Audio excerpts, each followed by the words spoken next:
Guys अभी royal Enfield की classic 350 या रॉयल एनफील्ड की जो अभी मेटियोर 350 आने वाली है उसको टक्कर देने के लिए होंडा ने अपनी नई बाइक लॉन्च कर दी है। होंडा ने एक साउंड का एक पूरा ऑडियो लीक किया था जिसमें हमने साइलेंसर का साउंड सुना था, बिल्कुल ही रॉयल एनफील्ड से मिलता जुलता साउंड था। एक जो रॉयल एनफील्ड का जो थंब होता है ना, आप क्लासिक 350 या किसी भी बुलेट की बात करें तो जो थंब होता है वो थंब हमें देखने को या सुनने को मिला था। इनफैक्ट रॉयल एनफील्ड से अच्छा ही साउंड था। गाइस इस बाइक का नाम है होंडा हाईनेस CB 350। बिल्कुल ही रॉयल एनफील्ड की क्लासिक 350 या बोल सकते हो कि जो क्रूजर अभी आने वाली है रॉयल एनफील्ड के मेटियोर उसको टक्कर देने वाली है। इसमें बहुत कुछ मॉडर्न फीचर्स हैं, उसके बारे में बात करेंगे। मेरे पास यहाँ पे अभी मोबाइल में स्पेसिफिकेशंस है, जैसे ही मेरी सिटी में आती है तो मैं कंप्लीट रिव्यू तो करूंगा ही, बट अभी मैं आपको एक यहाँ पे फर्स्ट इंप्रेशन देता हूँ कि भाई कैसी लगी मुझे ये गाड़ी। तो पहले मैं डिटेल की बात करता हूँ। 348 सीसी का इंजन मिलता है जो कि मैक्स पावर देता है 21.07 PS की, मैक्स टॉर्क देता है 30 न्यूटन मीटर की।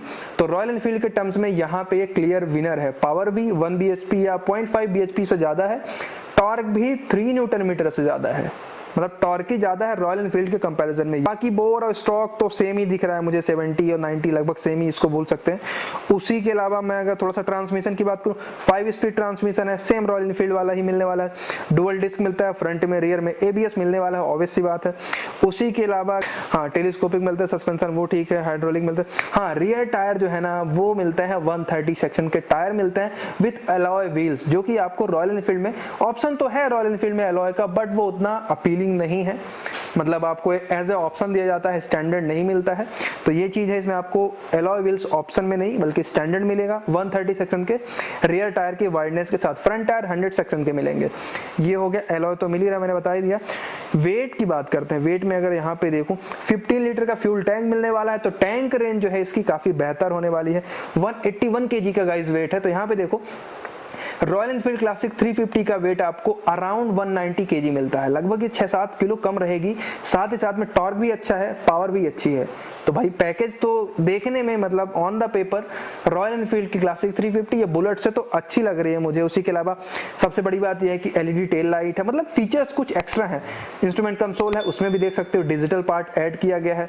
LED हेडलाइट देख सकते हो, एक रेट्रो फील वाली रेट्रो टचिंग के साथ LED हेडलाइट है, बहुत शानदार है। पीछे का जो टेल सेक्शन है वो देख सकते हो रेट्रो लगता है पूरा। तो गाइस ये जो बाइक है ना रॉयल एनफील्ड के कंपैरिजन में देखने में तो भाई बिल्कुल बेहतर लग रही है मुझे। टैंक में आप देखो होंडा की बैजिंग है, बड़ी सी बोल्ड सी स्टाइलिंग है, रेट्रो लुक है। इनफैक्ट मैं बोलूंगा यार ना, मुझे कहीं ना कहीं ये रॉयल एनफील्ड की इंटरसेप्टर 650 की याद दिला रही है अगर मैं इसको देखता हूं तो। और इसी के अलावा अगर लुक्स आप देखो, लुक सही है, क्रोम का यूज किया गया है। एलॉय व्हील्स देखो ब्लैक है, पीछे का पूरा सेक्शन देख सकते हो। बाकी इसकी सीट भी देख सकते हो, देखने में सही है, बड़ी सी सीट है, कंफर्टेबल लग रही है देखने में। बाकी यार राइड के बाद ही बताऊंगा। साइलेंसर बड़ा सा है, क्रोम ओवरलोडेड है, पूरा जो साइलेंसर है वो क्रोम के साथ है। तो गाड़ी जो है ना वो मैं ये बोल सकता हूँ कि भाई रॉयल एनफील्ड को टक्कर मिलने वाला है। होंडा की गाड़ी है, रिफाइनमेंट बेहतर होने वाली है डेफिनेटली रॉयल एनफील्ड के कंपैरिजन में।